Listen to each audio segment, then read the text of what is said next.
Imagine a chilling whisper echoing from a cold chimney in Victorian London. Elias, the ruby, betrayed. Vengeance. A retired merchant, haunted by secrets from his Indian past, turns to Sherlock Holmes and Dr. Watson, what starts as a ghostly voice. Unraveling a family's fortunes spirals into shocking revelations. The brother thought murdered in Calcutta, alive and scheming from the shadows. But wait, the true twist. His vengeful mistress, wielding poison and ancient curses, betrays him to claim the blood-red ruby herself. As hidden passages crawl with deceit and midnight whispers turn deadly, Holmes uncovers a web of faked deaths, forged letters, and fatal alliances. Will the detective silence the voice before it claims another life? Dive into the voice in the chimney where every echo hides a lie, and the final betrayal will leave you breathless. Chapter 1. A foggy evening in Baker Street, the autumn of 1895, had draped London in a mantle of fog so thick that the gas lamps flickered like weary sentinels, their light swallowed by the swirling yellow-grey miasma. It was on such an evening, when the air hung heavy with the damp breath of the Thames, that I, Dr. John H. Watson, made my way back to our familiar lodgings at 221B Baker Street. My boots, sodden from a day spent tending to patients in the poorer quarters of the city, left faint impressions on the worn rug as I entered. The fire in the grate cast a warm amber glow across the room, where Sherlock Holmes reclined in his armchair, his long fingers coaxing a plaintive melody from his violin. The strains of some mournful air, unfamiliar to my ear, seemed to weave themselves into the very fabric of the fog outside, blending melancholy with mystery. Holmes glanced up as I entered, his sharp grey eyes catching the flicker of the firelight. He set the violin aside with a languid motion, the bow resting across his knee. "Watson," said he, with that faint curl of the lip that often preceded his deductions, "you bring with you the unmistakable reek of the docks. Mud from Wapping, I'd wager, and a hint of cheap tobacco from a sailor's tavern. A case of fever among the stevedores, perhaps." I chuckled, shaking off my overcoat and hanging it by the door. "Not quite, Holmes. A confinement in Shadwell, followed by a sprained ankle at a public house near the river. Nothing so dramatic as you imagine, though the fog made the journey back infernal." He leaned back, steepling his fingers. "The fog," he mused, "is London's great conspirator. It hides the thief, confounds the constable, and lends an air of the uncanny to the most mundane affairs. I confess, Watson, I find it invigorating." His eyes gleamed with that restless energy which so often presaged the arrival of a problem worthy of his intellect. I had scarcely settled into my own chair, warming my hands by the fire, when a sharp rap at the door announced the arrival of Mrs. Hudson. Her face, usually so composed, bore a trace of unease as she ushered in a visitor. "Mr. Elias Hargrove, sir," she said, addressing Holmes. "He insists it's urgent." The man who entered was tall and gaunt, with a face so lined by care that he might have been mistaken for a decade older than his true years, which I judged to be near 50. His attire, tailored, yet slightly worn at the cuffs, spoke of a gentleman of means fallen upon leaner times. His eyes, a pale blue, darted nervously about the room before settling on Holmes, who rose to greet him with a courteous nod. "Mr. Hargrove," said Holmes, gesturing to the armchair opposite his own. "Pray take a seat and tell us what brings you here through such a perilous fog." Hargrove sank into the chair, his long fingers clutching the arms, as though to anchor himself against some unseen storm. He drew a cigar from his pocket, hesitated, then lit it with a trembling hand, the acrid scent mingling with the room's warmth. "Mr. Holmes," he began, his voice low and strained, "I am a man haunted not by spirits, I trust, but by something no less sinister. For 3 weeks past, a voice has plagued me, issuing from the chimney of my study in Kensington. It speaks at the stroke of midnight, whispering secrets of my past, threats of ruin, and names I thought buried with the dead." Holmes's eyes narrowed, and he leaned forward, his whole being attuned to the man's words. "A voice, you say? Describe it, if you will. Is it male or female? Accented or plain? And what precisely does it say?" Hargrove exhaled a plume of smoke, his gaze distant. "The voice is neither distinctly male nor female, horse, like the wind rustling through dry leaves, or the hiss of steam escaping a pipe. It speaks in fragments, never a full sentence, but its meaning is clear enough. It mentions my late brother, Reginald, who died in India some 15 years ago. Elias, it says, the ruby, betrayed. Vengeance awaits. I thought, at first it was some trick of the mind, a delusion born of fatigue, but it grows bolder, more precise, revealing details known only to me and Reginald, details of our trade, our quarrels, our indiscretions. I glanced at Holmes, expecting skepticism, but his face betrayed no such sentiment.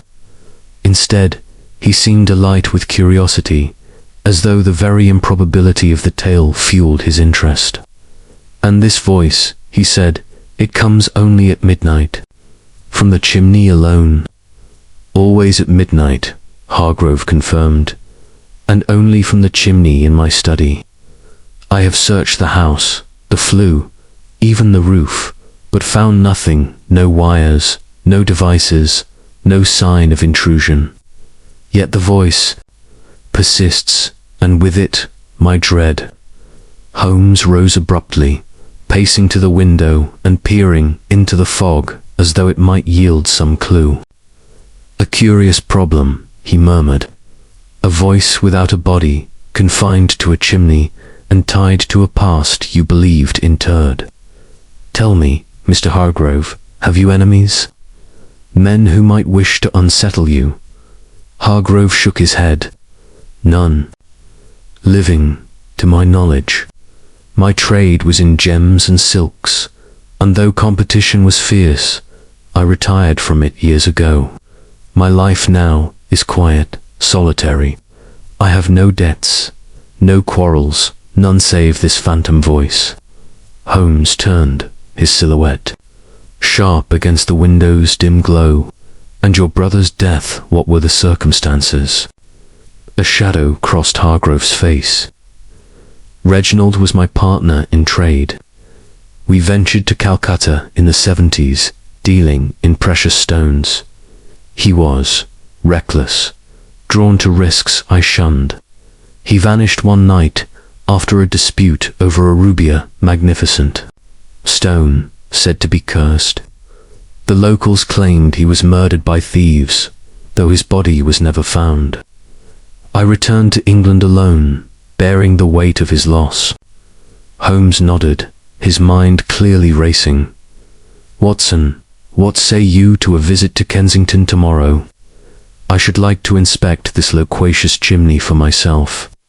I agreed readily, my own curiosity piqued by Hargrove's tale. The man, visibly relieved to have unburdened himself, rose to leave. "I shall expect you at 10, he said, pressing Holmes's hand. "And pray, Mr. Holmes, bring an end to this torment." As the door closed behind him, Holmes returned to his violin, plucking a single, resonant note. A voice in a chimney. "Watson," he said, almost to himself. "Not a ghost, I wager, but something far more tangible and infinitely more intriguing." The night deepened, and I retired to my room, the fog pressing against the panes like a living thing.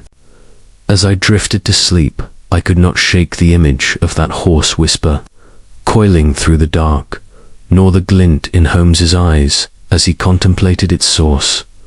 The morning broke with a feeble sun struggling through the haze, and after a hasty breakfast, Holmes and I set out for Kensington. The journey was slow, the cab's wheels grinding through streets slick with dew and shrouded in mist. Holmes sat silent, his pipe sending curls of smoke to mingle with the fog, his thoughts evidently fixed on the mystery ahead. Hargrove's residence was a handsome Georgian house, its facade half hidden by ivy that clung like a verdant shroud. The air of neglect was subtle but unmistakable, peeling paint on the shutters, a garden overgrown with weeds. Hargrove greeted us at the door, his face pale but resolute, and led us to the study where the voice held sway. The room was a relic of better days, its oak-panelled walls lined with shelves of leather-bound books and curios from distant lands, ivory carvings, jade figurines, and a brass astrolabe gleaming dully in the morning light. The chimney dominated one wall, its hearth wide and deep, the bricks blackened by years of soot. Above it hung a portrait of a stern-faced man, his features bearing a striking resemblance to Hargrove, though younger and with a fiercer gaze. "My brother, Reginald," Hargrove said, noting my glance, "painted before we parted for India." Holmes wasted no time, kneeling before the hearth and examining it with the precision of a surgeon. He tapped the bricks with his walking stick, listening for hollows, and ran his fingers along the mortar, collecting a pinch of soot. "No unusual drafts," he observed. "The flue is clear, yet you say the voice is confined to this spot. Watson, note the soot patterns. There is a disturbance here, faint but recent."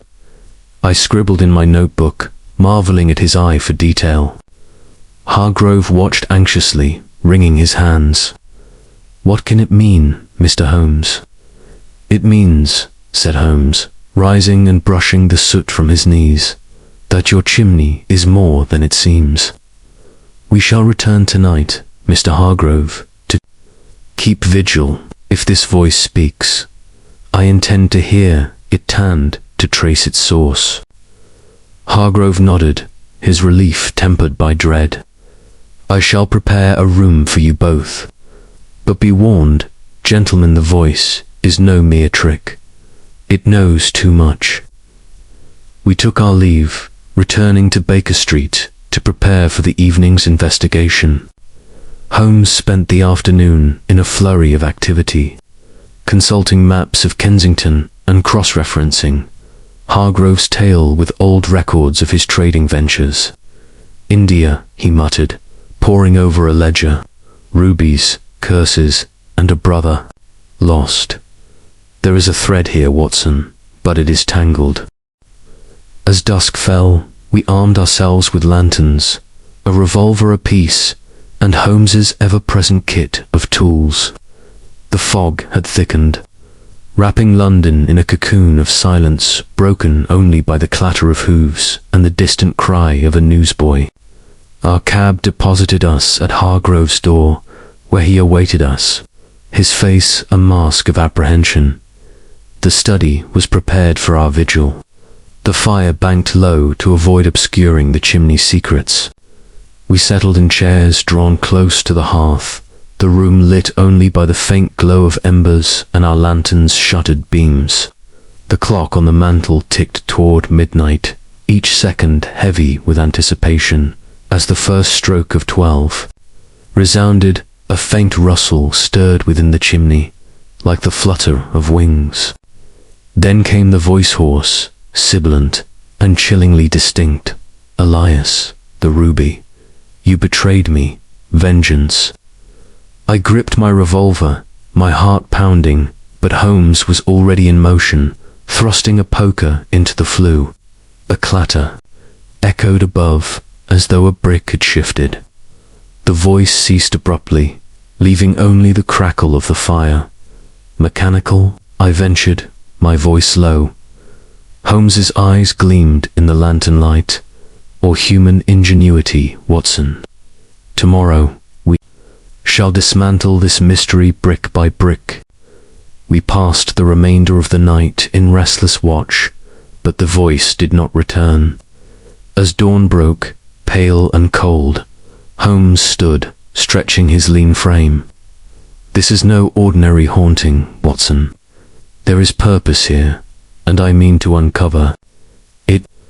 Thus began our strange adventure, one that would lead us through hidden passages, forgotten betrayals, and a web of deceit spun from the ashes of a long-lost ruby. But that, dear reader, is a tale for the chapters to come. Chapter 2. The haunting whisper. The morning following our midnight vigil in Elias Hargrove's study broke with a sullen sky. The fog of the previous night lingering as a thin, cloying mist. Sherlock Holmes, ever impervious to the lethargy that such weather might induce in lesser men, was already at work when I descended to the breakfast table at 221B Baker Street. He sat cross-legged on the floor, surrounded by a chaos of papers, old maps, trade ledgers, and a tattered volume on Indian gemology's pipe, sending spirals of smoke to mingle with the room's stale air. His brow was furrowed, his eyes darting across the documents with the intensity of a hawk sighting prey. "Watson," he said without looking up, "you slept soundly, I trust." "I have been less fortunate, for this case of Hargrove's grows more curious by the hour. The voice in the chimney is no mere prank, nor yet a delusion.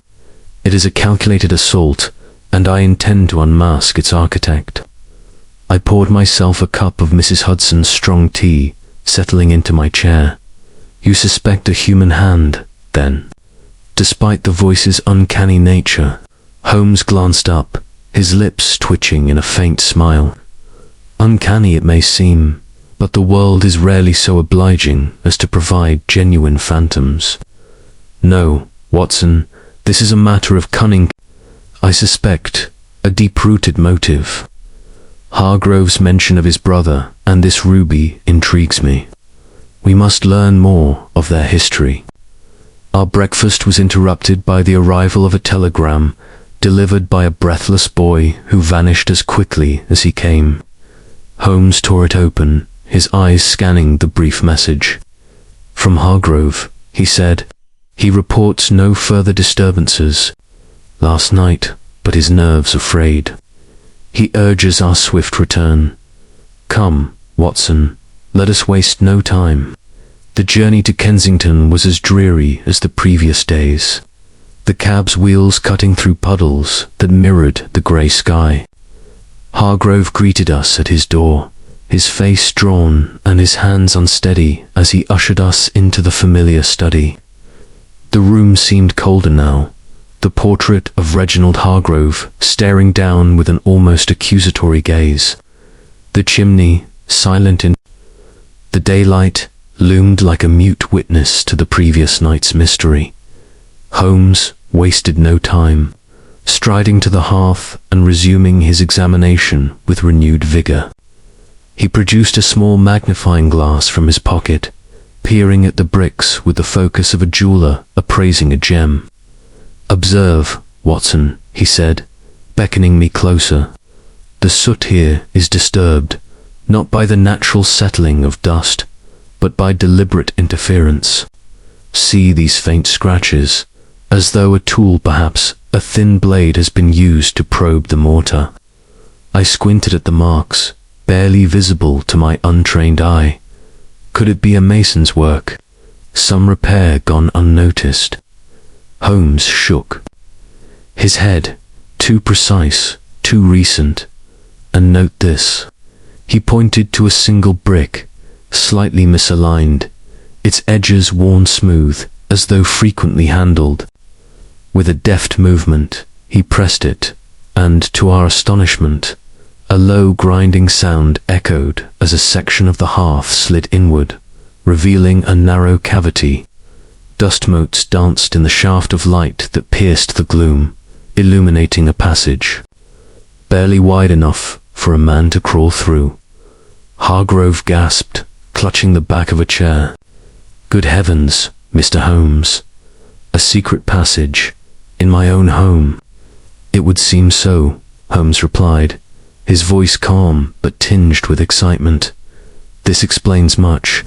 The voice's confinement to the chimney, its clarity despite the flues. Depth this passage likely amplifies sound, perhaps connecting to another part of the house." I peered into the dark recess, my imagination conjuring images of spectral figures lurking within. But who could know of this, and why use it now? Holmes's eyes gleamed. "That, Watson, is the question. Mr. Hargrove, have you ever suspected? This house held such secrets." Hargrove shook his head, his cigar trembling in his hand. "Never.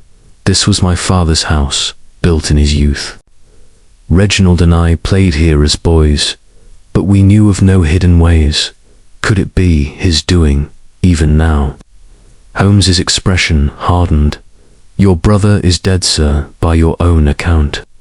Let us deal in facts, not fancies. Watson, fetch the lantern." Armed with light, we ventured into the passage, Holmes leading the way with the agility of a cat. The air was stale, heavy with the scent of damp stone and ancient wood.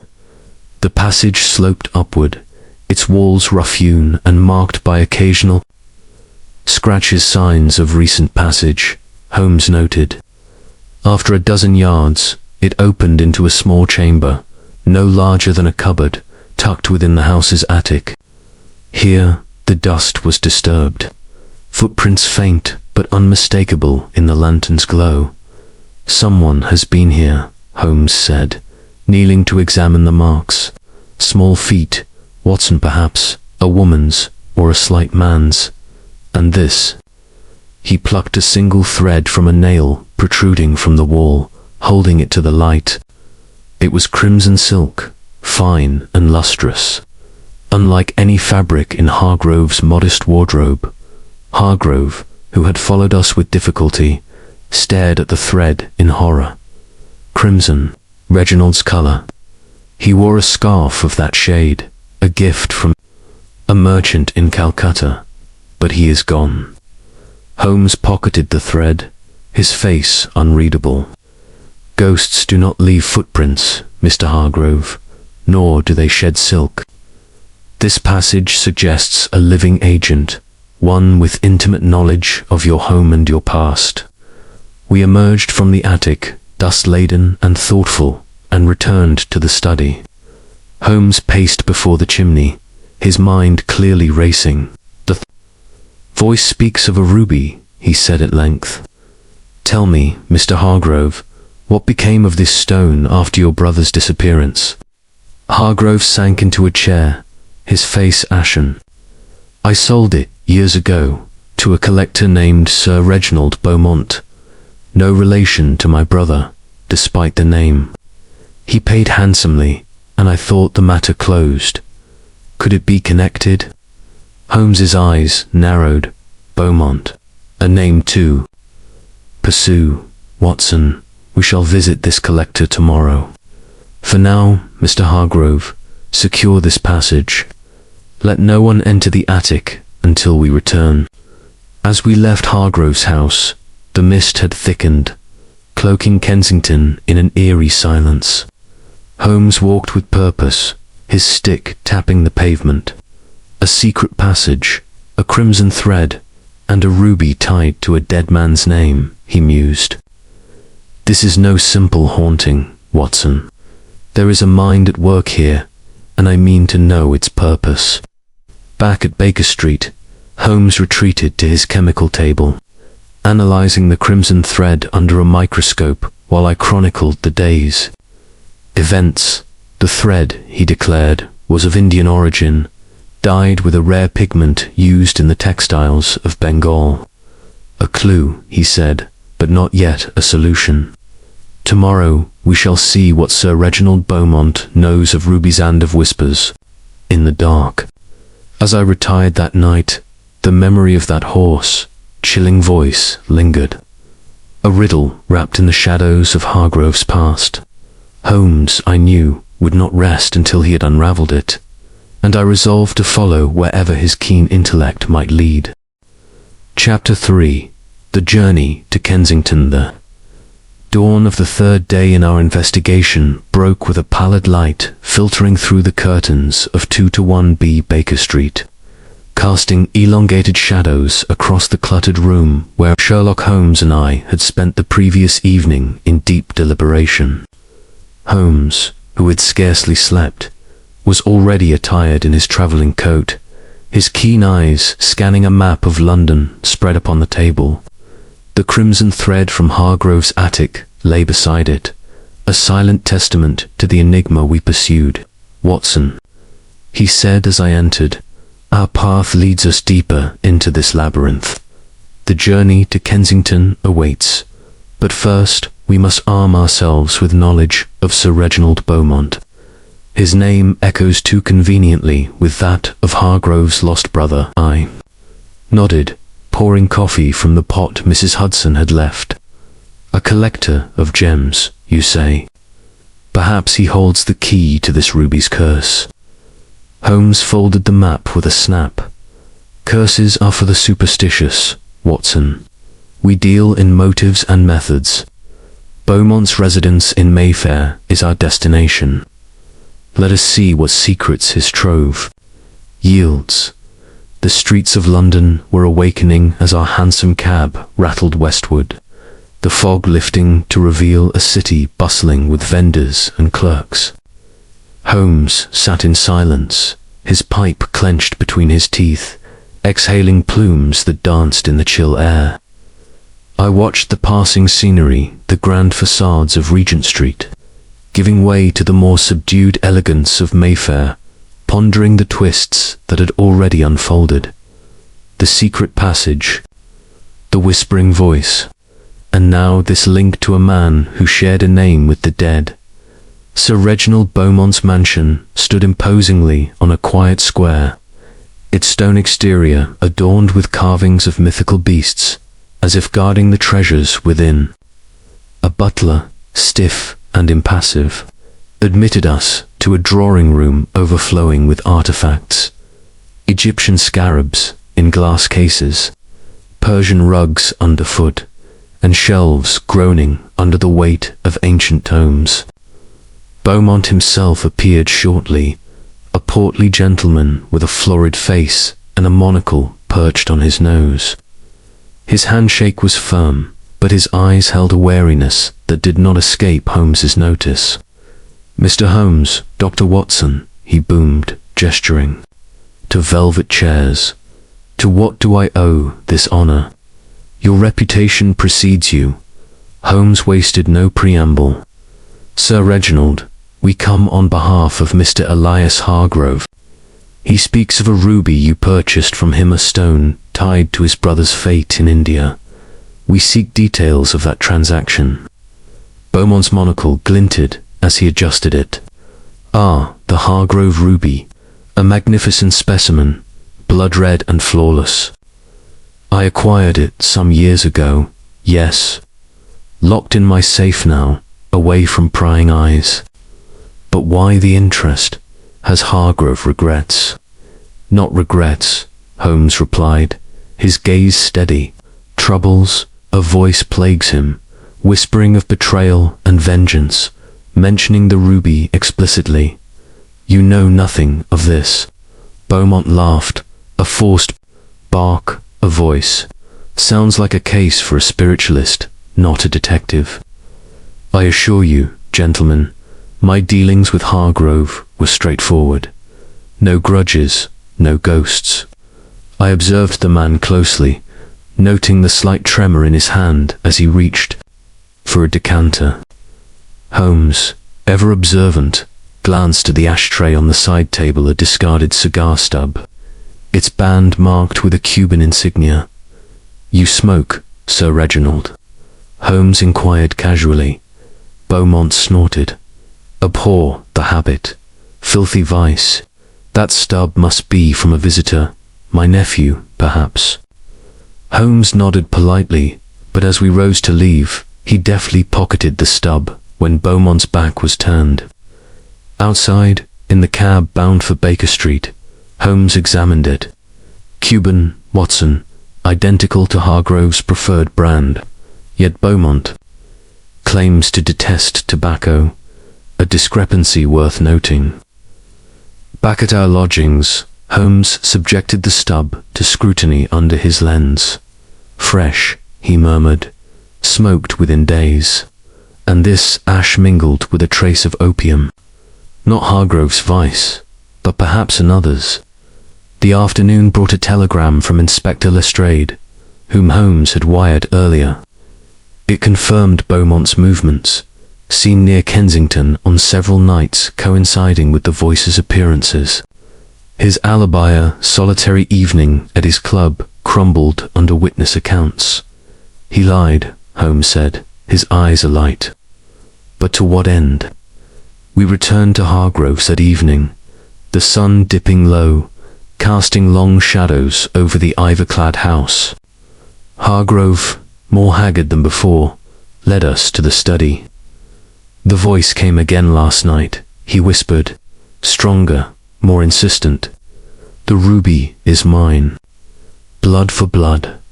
Holmes examined the passage anew, finding fresh footprints in the dust small, as before, but now accompanied by a droplet of wax, as from a candle. "Our intruder grows careless," he observed. "Watson, we must widen our net. Tomorrow we pursue the thread's origin, the tailor's in Whitechapel." The journey to Whitechapel was a stark contrast to Mayfair's opulence. Narrow alleys teeming with life, the air thick with the cries of costermongers and the scent of fried fish. The tailor's shop, a dingy establishment wedged between a pawnshop and a tavern, yielded a gruff proprietor who recognized the crimson silk, from Bengal stock. "Sold a bolt last month to a lady, dark-haired, foreign accent, said it was for a costume." "A lady," Holmes echoed. "Describe her." "Slim, veiled eyes like coals. Paid in gold sovereigns, no haggling." As we left, Holmes's face was thoughtful. "An Indian connection, Watson. The ruby, the silk, the voice's hinsel point eastward." That night, back in Kensington, we kept another vigil. The clock struck midnight, and the whisper returned. "Elias, the passage knows. Secrets buried." Holmes sprang into the passage, lantern in hand, with me close behind. We ascended to the attic, where a faint light flickered. A figure slender, cloaked, fled through a skylight, vanishing into the night. Pursuit was futile in the fog, but Holmes found a clue. A locket, dropped in haste, engraved with initials L.K. Lakshmi, Holmes mused. A name from Hargrove's, tales his brother's mistress in Calcutta. The twist deepened. Not a ghost, but a woman scorned, perhaps seeking the ruby for her own. Hargrove confronted, admitted Reginald's affair. She vanished after his death. Thought her had gone forever. Holmes smiled thinly. "Forever is a long time, Watson. Our journey to Kensington reveals layers Beaumont's lies, a woman's shadow, and a locket linking past to present. The voice in the chimney is but the echo of a greater deception." As we retired, the fog closed in, but the path ahead grew clearer, leading us toward confrontation and revelation. Chapter 4. Midnight Vigil. The evening of our fourth day in pursuit of Elias. Hargrove's spectral tormentor found Sherlock Holmes and me once more ensconced in the shadowed study of his Kensington home. The air was thick with the scent of old, books and the faint musk of Hargrove's ever-present cigars, but an undercurrent of tension sharpened every sense. The discovery of the secret passage, the crimson thread, and the locket bearing the initials L had woven a tapestry of intrigue that Holmes was determined to unravel. Outside, the London fog pressed against the windows, a silent conspirator in the mystery, muffling the world beyond and lending an eerie intimacy to our vigil. Hargrove, his face etched with exhaustion, hovered near the door, reluctant to join us yet unable to leave. "Mr. Holmes," he said, his voice barely above a whisper, "I dread this hour." The voice grows more menacing with each passing night. "Last night, it spoke of blood, my blood, as payment for sins I cannot fathom." Holmes, seated near the hearth, with his long legs stretched before him, fixed Hargrove with a steady gaze. "Fear not, Mr. Hargrove. Tonight we shall meet this voice on its own ground. Watson, ensure your revolver is at hand. I suspect our quarry is no phantom, but a creature of flesh and guile." I checked the weapon in my pocket, its weight a reassuring anchor against the uncanny atmosphere. The study was dimly lit, the fire reduced to glowing embers to avoid obscuring any sounds. From the chimney, a single lantern, its shutter half closed, cast a faint circle of light upon the floor, leaving the corners of the room in shadow. Holmes had positioned us strategically, I near the door, he by the hearth, and Hargrove in an armchair facing the portrait of his late brother, Reginald, whose stern eyes seemed to watch our every move. The clock on the mantel ticked with maddening precision, each second drawing us closer to midnight. Holmes, ever alert, had produced a small notebook and was sketching the layout of the passage we had discovered, his pencil moving with swift, deliberate strokes. "The acoustics of the chimney," he murmured, almost to himself, "are amplified by the passage's narrow confines. A clever design, Watson, suggesting forethought perhaps from the house's construction." I nodded, though my thoughts were less on architecture than on the locket we had found. "This Lakshmi," I ventured. Could she truly be alive, orchestrating this from the shadows? And what of Beaumont's role? His lies about the cigar trouble me. Holmes's lips curled in a faint smile. "Beaumont is a thread in the weave, Watson, but not the weaver. The locket points to a woman's hand, and the silk confirms an Eastern connection. As for the voice, its hoarseness suggests artifice, perhaps a trick of projection. We shall see." Hargrove stirred, his hands twisting in his lap. "But why now, Mr. Holmes? After all these years, why does this haunt me?" Holmes's eyes gleamed in the lantern light. "That, sir, is the heart of the matter. The ruby, your brother, and this Lakshmi form a triad of motive. Someone seeks to unsettle you, perhaps to drive you from this house or to something more sinister." As the clock began its solemn chime of midnight, a hush fell over the room.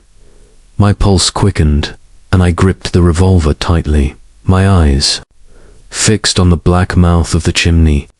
For a moment, silence reigned, broken only by the faint crackle of the embers. Then, from the depths of the flue, came a rustle, soft as the stir of leaves in a distant wood. It grew, resolving into a whisper hoarse, sibilant, and chillingly deliberate. "Elias, the ruby.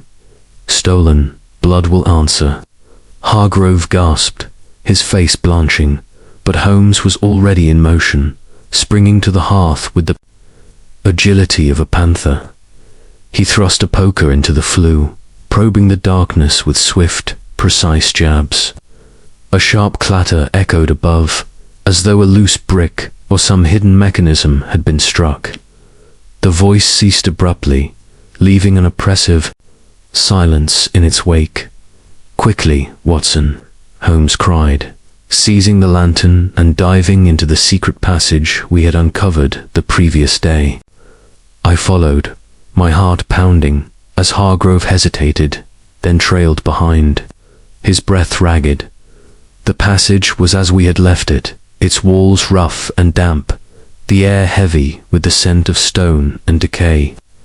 Holmes moved with purpose, his lantern casting wild shadows as we ascended to the attic chamber.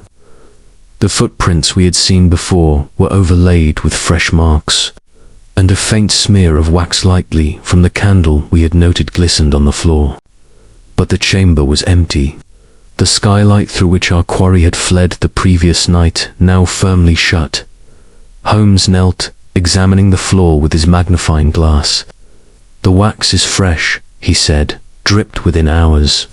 And here another thread, crimson again, caught on this splinter." He held it up, its hue vivid even in the dim light. "Our visitor is consistent, if careless." I peered over his shoulder. "But how does the voice carry so clearly? And why cease when you struck the flue?" Holmes rose, his expression thoughtful. "The clatter suggests a device, perhaps a speaking tube or a cleverly placed panel. The voice's sudden halt indicates it is controlled, not spontaneous. We must dismantle the chimney itself to be certain." Hargrove, who had reached the attic at last, leaned against the wall, his face a mask of dread. A device, but who could install such a thing? And why torment me with my brother's name? Holmes turned to him, his voice calm but firm. "Mr. Hargrove, you must trust us to uncover the truth. Tomorrow I shall summon workmen to open the chimney. For now, secure this attic and allow no one access, not even your staff." We descended to the study, where Hargrove poured himself a brandy with shaking hands. "I have but one servant," he said, "an old housekeeper, Mrs. Carver, who has been with me for years. Surely she is above suspicion." Holmes's eyes narrowed. "No one is above suspicion, sir, until proven otherwise. Tell me of Mrs. Carver, her habits, her history." Hargrove hesitated. "She is elderly, widowed, and loyal. Came to me after Reginald's death, recommended by a friend in Calcutta. She rarely leaves the house, save for market days." Holmes nodded, but I could see his mind turning over this new detail. "A Calcutta connection," he murmured as we took our leave. "The threads multiply, Watson." The cab ride back to Baker Street was silent. Holmes lost in thought, his fingers drumming on the seat. As we alighted, he spoke at last. "The voice is no ghost, Watson, but a tool of intimidation. The locket, the silk, the wax ore point to a woman, likely this Lakshmi, but her motive remains obscured. And Beaumont's deception, his presence in Kensington, his denial of the cigar, suggests complicity, though not mastery." At our lodgings, Holmes retreated to his chemical table, analyzing the new thread alongside the first. "Identical dye," he confirmed, "but this one bears a trace of perfumed sandalwood, common in India." Our quarry moves closer, yet remains elusive. As I retired, the echo of that midnight whisper lingered in my mind, its menace undimmed by Holmes's logic. The vigil had yielded clues, but the heart of the mystery, the voice's true source and purpose, remained just beyond our grasp. Tomorrow, I knew, would bring us closer to the truth, or deeper into the shadows of Hargrove's haunted past. Chapter 5. Hidden Passages. The morning after our midnight vigil in Elias Hargrove's study dawned with a crisp clarity, the fog of previous days yielding to a pale sun that cast long skeletal shadows across the streets of London. At 221B Baker Street, Sherlock Holmes was already at work, his lean figure bent over a cluttered table strewn with chemical apparatus. the crimson threads, and the locket bearing the initials L. The air was sharp with the acrid scent of reagents, and his eyes, bright with purpose, betrayed the sleepless energy that drove him when a case took hold. "Watson," he said as I entered, not lifting his gaze from a microscope, "the threads are indeed from the same Bengal silk, dyed with a pigment rare outside Calcutta's markets. The locket, however, is English silver, hallmarked in Birmingham, 1875, a curious blend of origins, suggesting our quarry bridges to worlds." I poured coffee, settling into my chair. "Lakshmi, then, Hargrove's tale of his brothers. Mistress grows more plausible, but how does she operate this voice, and why?" Holmes straightened, wiping his hands on a cloth. "That, my dear Watson, is why we return to Kensington. The chimney holds the key, and I mean to lay it bare. Have wired for workmen, reliable men from Lestrade's acquaintancy, dismantled the hearth. We shall expose its secrets today." Our journey to Hargrove's was swift, the streets bustling with morning trade. Hargrove greeted us at his door, his face a map of sleepless worry, his cigar replaced by a nervous pacing. "Mr. Holmes," he said, leading us to the study, "I followed your instructions. The attic is locked, but I heard footsteps last night, soft like a cat's, on the roof. I dare not investigate alone." Holmes's eyes gleamed. "Footsteps, you say? Most instructive. Let us proceed." The study was as we had left it, the portrait of Reginald Hargrove staring down with its unchanging severity. The workmen, too, burly fellows with tools in hand, arrived shortly, and under Holmes's precise direction, they set to work on the chimney. With chisels and hammers, they pried at the bricks around the hearth, each strike echoing like a challenge to the house's secrets. After an hour's labor, a sharp cry from one of the men drew our attention. A section of the chimney's inner wall, cunningly disguised, gave way, revealing a narrow shaft ascending into the darkness. Unlike the passage we had found before, this one was lined with smooth stone, its edges polished as if by frequent use. A faint draught carried the scent of soot and something else, sandalwood. Faint but unmistakable. Holmes knelt, his lantern illuminating the shaft's depths. "A second passage," he said, his voice low with excitement. "This one connects to the attic, I wager, but its construction suggests older work, perhaps part of the house's original design. Watson, note the marks here." He pointed to faint scratches on the stone, similar to those in the first passage, but deeper, as though made by a heavier tool. "Someone has used this recently, and with purpose." Hargrove, peering over our shoulders, clutched his collar. "Another passage. My father never spoke of such things. Could Reginald have known?" Holmes's lips twitched. "Your brother, sir, is a shadow in this affair, but shadows do not carve stone.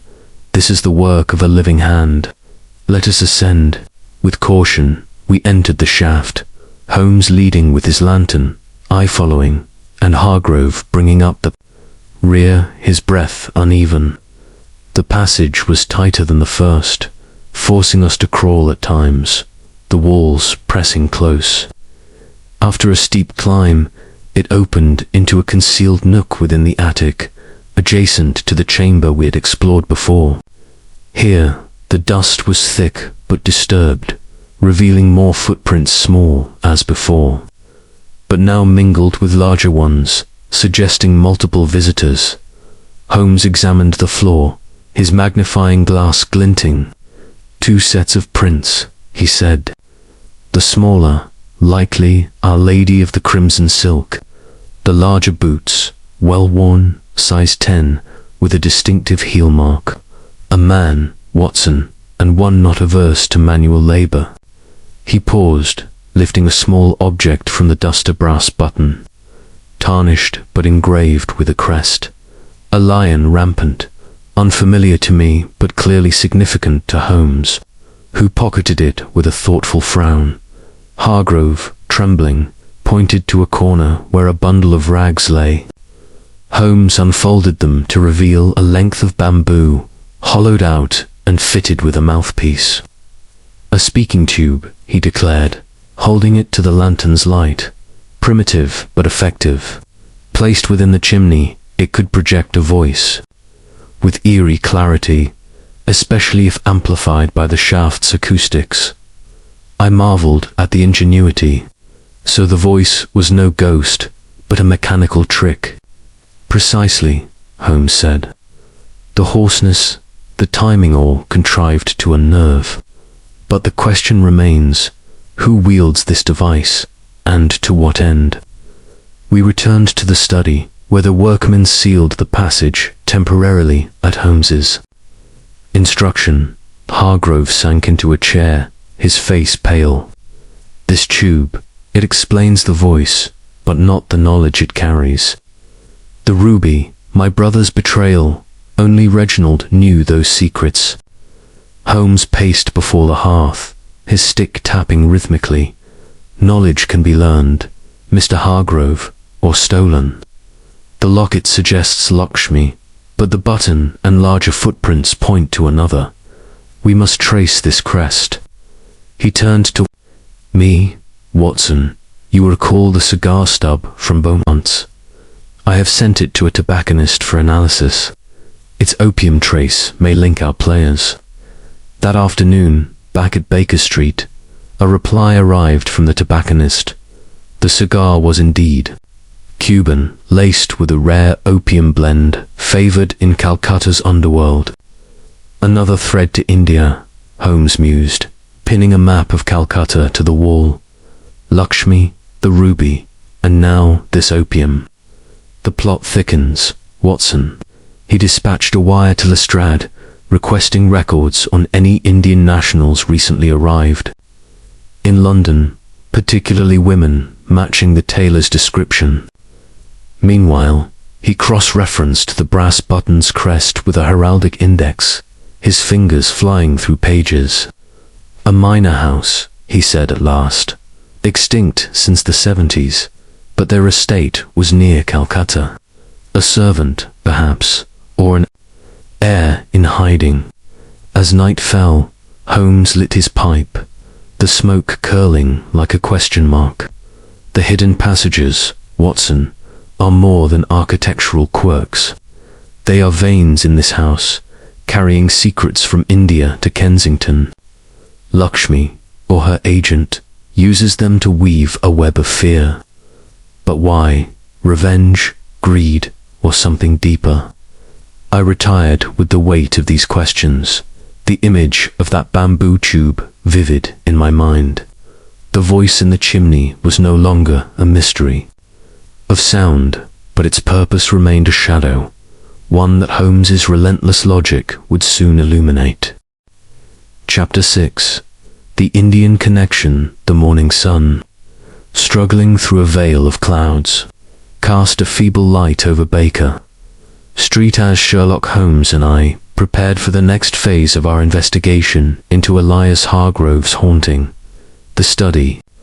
At 2-1B was a chaos of papers and relics from the case, the crimson threads, the brass button with its lion crest, the locket inscribed with LK, and the bamboo speaking tube, all laid out like pieces of a puzzle yet to be solved. Holmes, his pipe unlit but clenched between his teeth, stood before the map of Calcutta he had pinned to the wall, his eyes tracing the city's winding streets as if they might yield the key to the mystery. "Watson," he said, turning to me. As I sipped my morning tea, the threads of this case converge on India.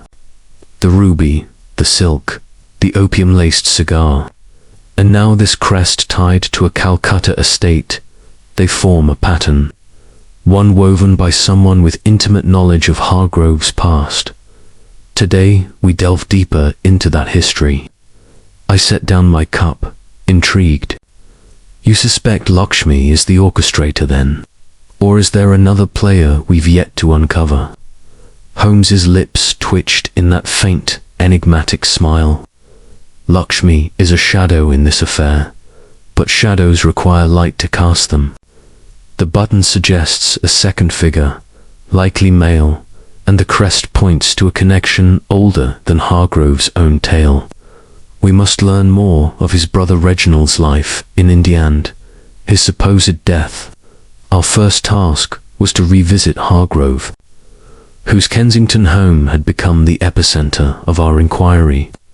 The cab ride was brisk, the streets of London waking under a sky that promised rain. Hargrove met us at the door, his gaunt frame wrapped in a dressing gown, his eyes red-rimmed from sleeplessness. "Mr. Holmes," he said, his voice hoarse. The voice was silent last night, but I feel its presence still, like a weight upon my soul. Holmes nodded, his gaze sweeping the hall. "We shall lighten that burden, sir. Tell me everything you recall of your brother's time in Calcutta's associates, his enemies, and this Lakshmi." We settled in the study, the chimney, now sealed by the workmen, but still looming ominously. Hargrove lit a cigar, its smoke curling like a wraith, and began his tale. Reginald and I arrived in Calcutta in '73, young and ambitious, trading in gems and silks. He was the bolder of us, drawn to the bazaars and their intrigues. The ruby came to us in '78, a blood-red stone, flawless, said to be from a lost Mughal hoard. The locals called it cursed, tied to a temple theft centuries ago. Reginald scoffed, but I felt its weight, like a shadow. He paused, his hands trembling. We quarreled over it. I wanted to sell it quickly. He saw it as our fortune's cornerstone. One night, after a heated row, he vanished. The next day, word came he'd been set upon by thieves in the Hooghly slums. No body was found, only his bloodied scarf crimson silk, like the threads you discovered. I assumed him dead and returned to England, selling the ruby to Sir Reginald Beaumont. Holmes leaned forward, his eyes sharp, and Lakshmi. What of her? Hargrove's face darkened. She was Reginald's mistress, a dancer, from a respectable family, fallen on hard times. Beautiful, fierce, with eyes that saw through you. She loved him, or so I thought, but after his disappearance, she vanished too. I heard rumors she'd fled to Bombay, heartbroken or betrayed. Holmes jotted notes, his pencil swift, and enemies. Did Reginald cross anyone in his dealings? Many, Hargrove admitted. Merchants, mostly rival traders who envied our success. One, a man named Vikram Rowe, swore vengeance after Reginald outbid him for the ruby, but he died years ago, or so I was told. Holmes's gaze flickered to the portrait of Reginald above the hearth. A dangerous trade, gems. They breed greed and grudges. Tell me, did your brother ever speak of secret passages in this house? Hargrove shook his head. Never.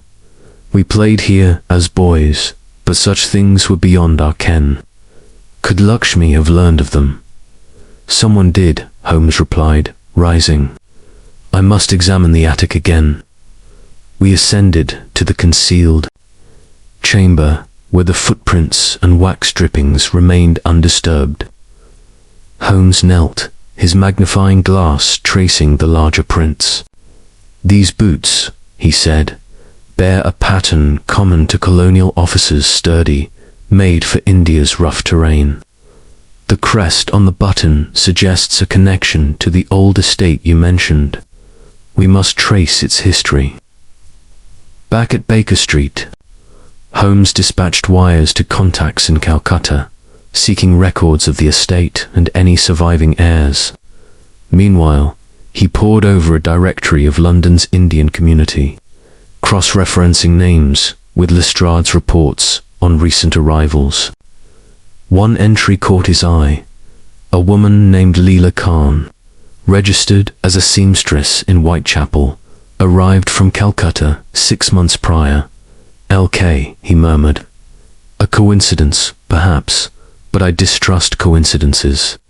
That afternoon, we ventured to Whitechapel, navigating its labyrinthine alleys to a cramped shop where Leela Khan worked.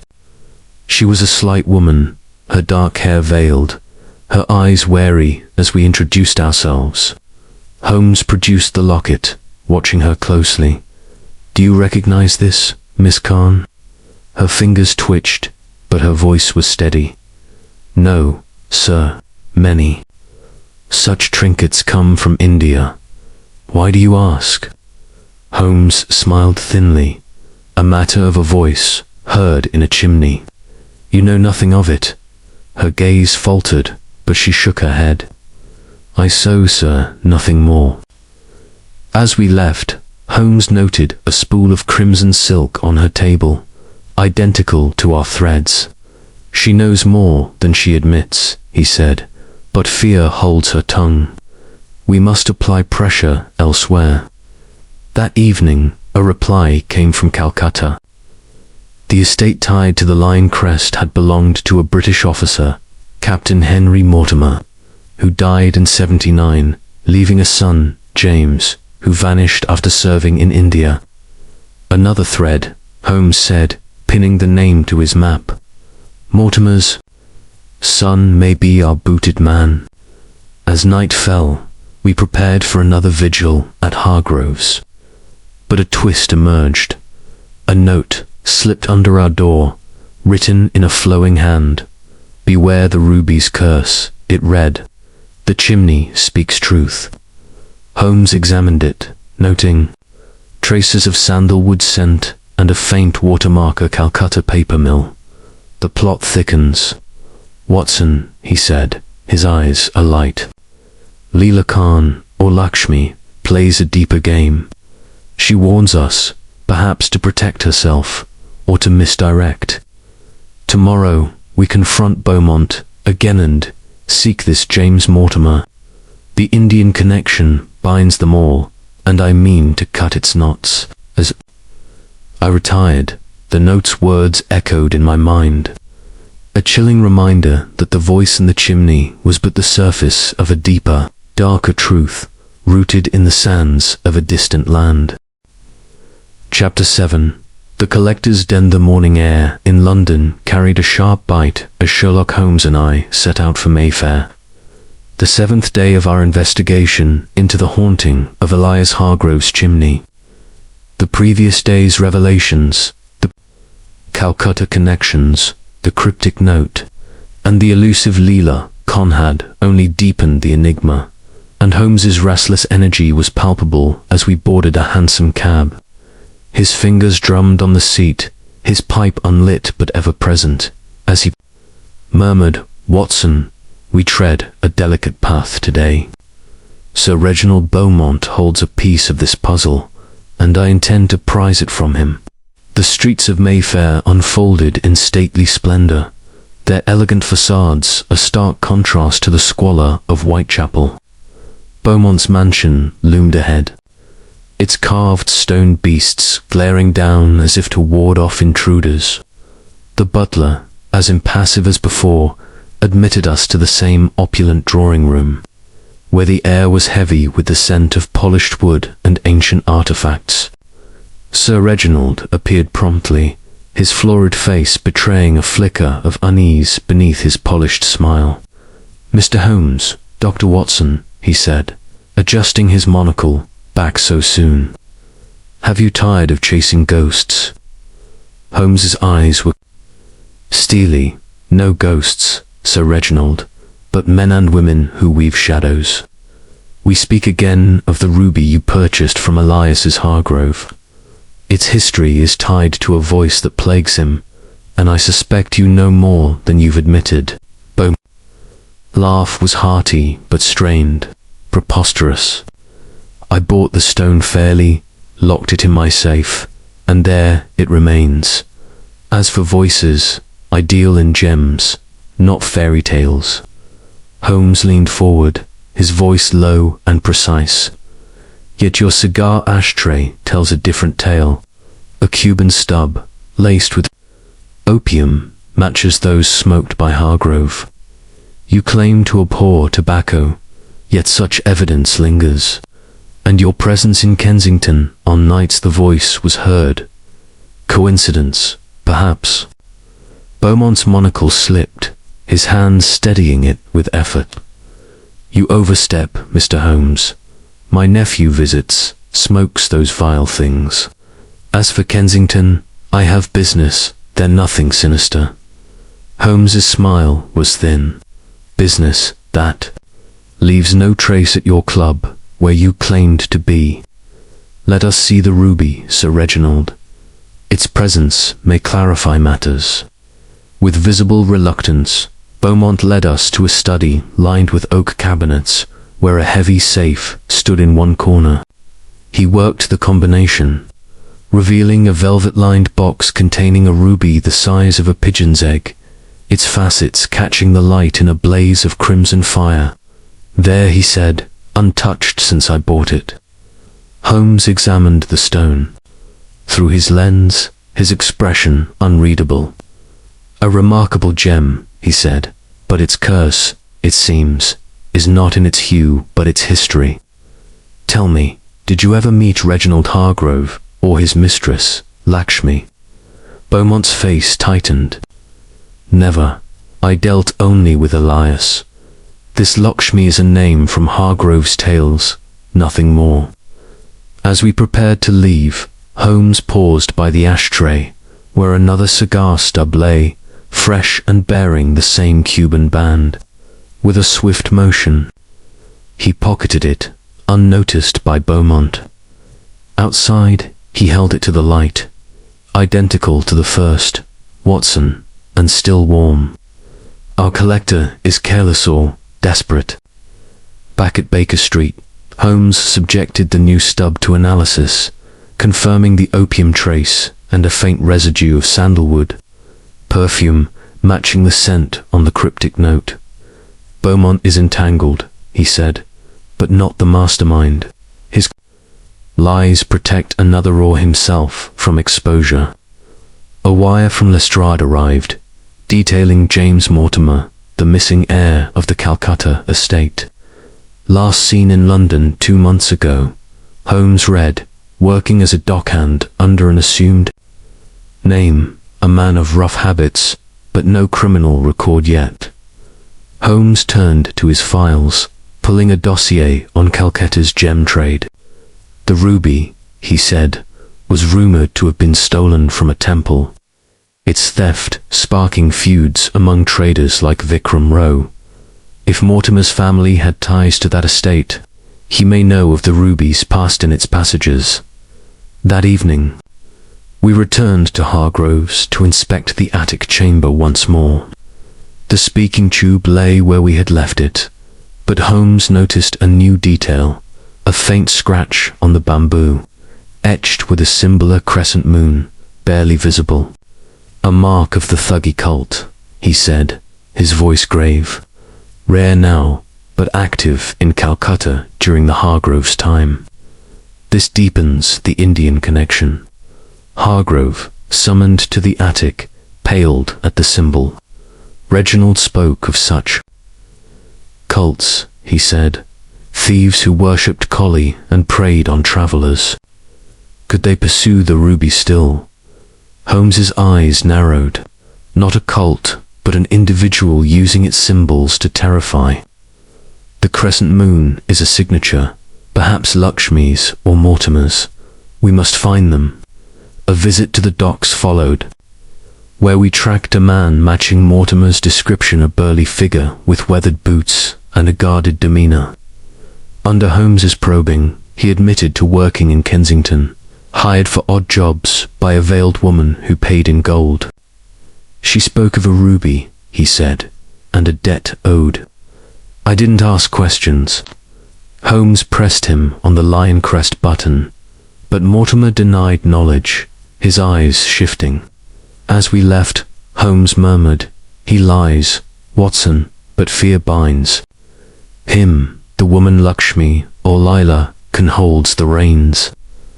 Back at Baker Street, Holmes pinned Mortimer's name to the Calcutta map. Alongside Lila Con's and Beaumont's, the collector's den yields clues, Watson, but not answers. Beaumont's ruby, Mortimer's boots, and Lakshmi's locket form a triangle of deceit.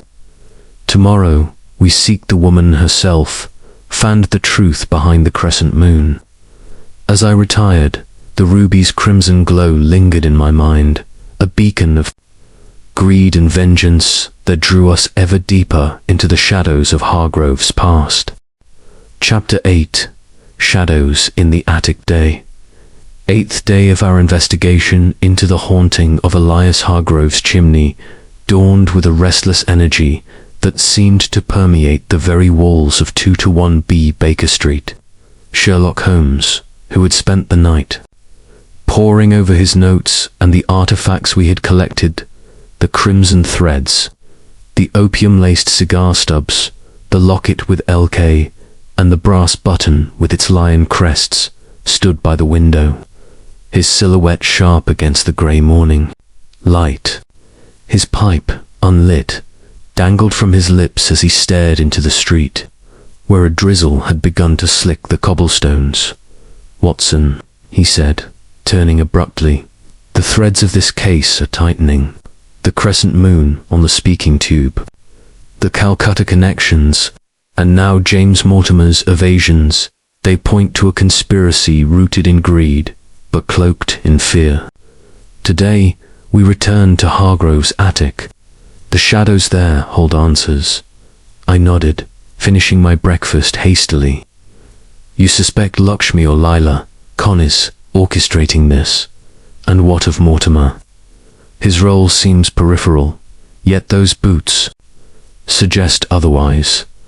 Holmes's eyes gleamed. "Peripheral players often guard the deepest secrets, Watson. Mortimer's fear betrays knowledge, and the woman, whether Lakshmi or Conis, the linchpin. Let us waste no time." Our cab rattled through London's damp streets, the drizzle weaving a fine mist that clung to our coats as we arrived at Hargrove's Kensington home. The house, with its ivy-clad facade and air of faded grandeur, seemed to crouch under the weight of its secrets. Hargrove greeted us at the door, his face more haggard than ever, his hands trembling as he clutched a fresh cigar. "Mr. Holmes," he said, his voice barely above a whisper. The voice returned last night, louder, more menacing. It spoke of the moon's judgment. "I know not what it means, but I fear for my sanity." Holmes's expression was grim but focused. "We shall end this torment, sir. Lead us to the attic." We ascended to the concealed chamber we had discovered days before, its dust-laden floor marked by the footprints of our previous visit. The air was heavy with the scent of damp wood and faint traces of sandalwood, a reminder of the perfume that linked the crimson threads and the cryptic note. Holmes knelt at once, his lantern casting stark shadows as he examined the ground with his magnifying glass. "The footprints remain," he said, "but fresher marks overlay them. Our visitors returned after our last vigil." I pointed to the bamboo speaking tube, still lying in the corner. "Could they have used it again?" Holmes shook his head, lifting the tube and inspecting the crescent moon etching. "No, Watson. The tube's position is unchanged, and the wax drippings are cold. The voice last night came from elsewhere perhaps, another passage we've yet to find." He moved to the skylight, now bolted shut, and examined its frame. "Scratches here, fresh and deep. Someone exited recently, likely during the night."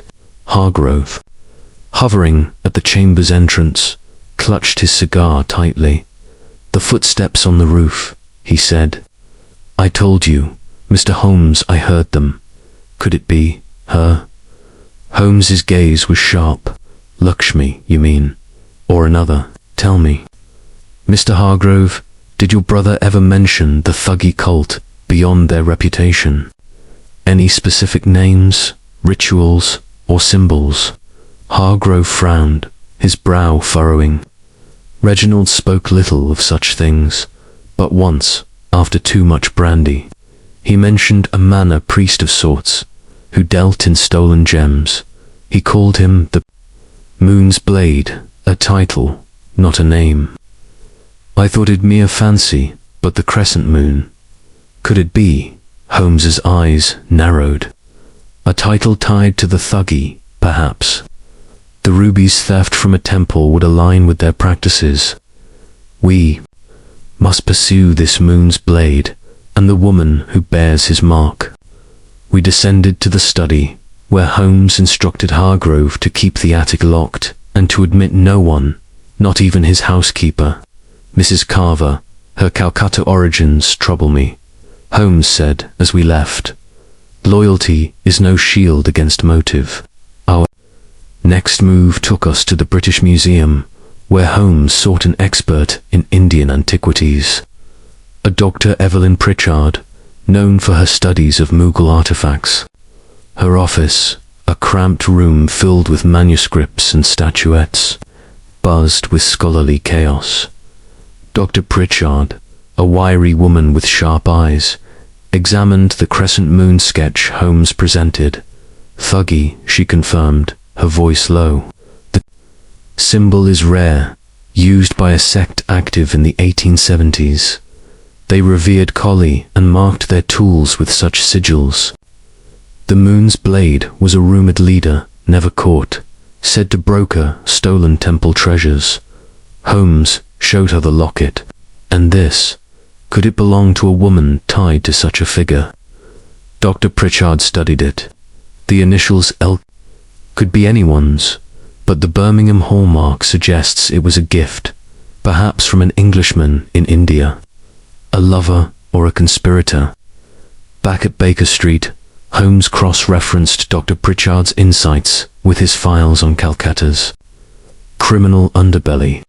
The Moon's Blade may be a myth, he said, but myths inspire action. Lakshmi or Leela Khan uses this symbol to evoke fear, perhaps to claim the ruby for herself, for another. A wire from Lestrade arrived, reporting a sighting of James Mortimer near a Whitechapel tavern, in the company of a veiled woman. Our quarry moves, Holmes said, donning his coat. We must track them before they strike again. That evening, we ventured to the tavern, a smoky den where dockhands and rogues mingled. Mortimer was there, his weathered face tense as he spoke to a slight figure in a hooded cloak. Holmes signaled me to stay back, approaching stealthily. But the woman's eyes caught his, and with a cry, she fled into the night, Mortimer vanishing in the opposite direction. Pursuit was futile in the crowded alleys, but Holmes retrieved a dropped handkerchief crimson silk, scented with sandalwood. Another thread, he said, his voice grim. She taunts us, Watson, but her haste betrays her. The shadows in the attic are closing in, and I mean to drag them into the light. As we returned to Baker Street, the drizzle had turned to rain, cloaking London in a curtain of grey. The crescent moon, the ruby, and the elusive woman wove a web that tightened around Hargrove's past, and Holmes's relentless pursuit promised to unravel it, though what lay at its heart remained a chilling mystery. Chapter 9. The Ventriloquists. Plutha. Rain that had begun as a drizzle the previous evening had thickened into a steady downpour. By the morning of our 9th day investigating the haunting of Elias Hargrove's chimney, at 2-1B Baker Street, Sherlock Holmes stood before his cluttered table, the crimson handkerchief from the Whitechapel tavern laid out beside the other relics of our case, the locket, the brass button, the speaking tube with its crescent moon, and the opium-laced cigar stubs. The scent of wet wool clung to the air as I entered, shaking rain from my overcoat, to find Holmes in a state of intense concentration. His eyes fixed on the handkerchief as though it might whisper its secrets. "Watson," he said, glancing up, "this silk is our strongest link yet. Its weave matches the threads from the attic, and the sandalwood scent ties it to the note and the locket. Our quarry Lakshmi, Leela Khan, or whatever name she grows bold but careless. Today, we pursue a new thread, the art of the voice itself." I raised an eyebrow, settling into my chair with a cup of Mrs. Hudson's tea. The voice. "You think it's not just the speaking tube, but a performer's skill?" Holmes nodded, producing a small book on ventriloquism from his shelf. "The hoarseness, the projection, the timing all suggest a practiced technique. Ventriloquism could explain how the voice seems to emanate from the chimney without a visible source. The tube amplifies, but the skill lies in the speaker. We must find a performer in Whitechapel, one tied to our Indian clues." Our first task was to revisit the tailor in Whitechapel, whose shop had yielded the crimson silk's origin. The rain-slicked alleys were quieter today, the usual bustle subdued by the weather. The tailor, a grizzled man with ink-stained fingers, recognized us at once. "Back again, gents," he said, eyeing the handkerchief Holmes presented. "Aye, that's my silk. Sold to the same veiled lady called herself Miss Khan. Said she needed it for a stage costume, something for a theatre troupe." Holmes's eyes sharpened. "A troupe? Which one?" The tailor scratched his chin. "Didn't say much, but there's a place in Spitalfields, the Crown and Anchor. Actors and the like gather there, putting on shows for the dock crowd." She mentioned it once, in passing. We thanked him and made for the Crown and Anchor, a ramshackle tavern whose sagging sign creaked in the wind. Inside, the air was thick with tobacco and the din of raucous laughter. Holmes scanned the crowd, his gaze settling on a wiry man in a corner. His face weathered but animated, mimicking voices for a small group of patrons. His skill was evident, a high-pitched child's wail, a gruff sailor's growl, all without. Moving his lips, Holmes approached, his manner disarming. "Good day, sir. I am Sherlock Holmes, and this is Dr. Watson. We seek a performer skilled in ventriloquism, possibly hired for an unusual task in Kensington." The man, introducing himself as Silas Crowe, stiffened, his eyes darting to the door. "Don't know nothing about Kensington," he said, too quickly. "I do tricks here, earn a few bob. That's all." Holmes leaned closer, his voice low. "A woman, veiled with crimson silk. She paid you to whisper through a tube, did she? Not words of rubies and vengeance?" Crowe's face paled, and after a moment's hesitation, he slumped. "All right, Governor, I'll talk. She came to me a month ago, dark eyes, foreign accent, paid in gold to speak lines into a tube hidden in a Kensington attic. Gave me scripts, told me when to perform, midnight, sharp. Never saw her face clear. But she smelled of that funny wood sandalwood, is it?" Holmes produced the speaking tube sketch, showing the crescent moon. "This was the tool." Crowe nodded. "That's it. She set it up, showed me how to use the passage, said it was to scare a man, make him think his past was catching up. I didn't ask, why just took the coin. I exchanged a glance with Holmes. And the scripts, I asked. What did they say? Bits about a ruby, betrayal, blood, spooky stuff, meant to rattle. She wrote M, left M in a tin box in the attic. I burned M after, like she said. Holmes's expression was grim. And this woman, did she give a name, or mention a man named James Mortimer? Crowe shook his head. No name, no Mortimer. Just her, and once, a bloke with her big fella, rough boots, kept to the shadows. Didn't talk much. We left. The tavern, Holmes's mind racing. A ventriloquist, Watson, hired to play a ghost. The woman Lakshmi, or Kaniz, the puppet master. But the man with rough boots aligns with Mortimer. The crescent moon ties them to the ruby's theft. Back at Baker Street, Holmes examined the handkerchief under his microscope, confirming the sandalwood trace and a faint residue of ink matching the tailor's stock. Crowe is a pawn, he said, but his testimony confirms our quarry's methods.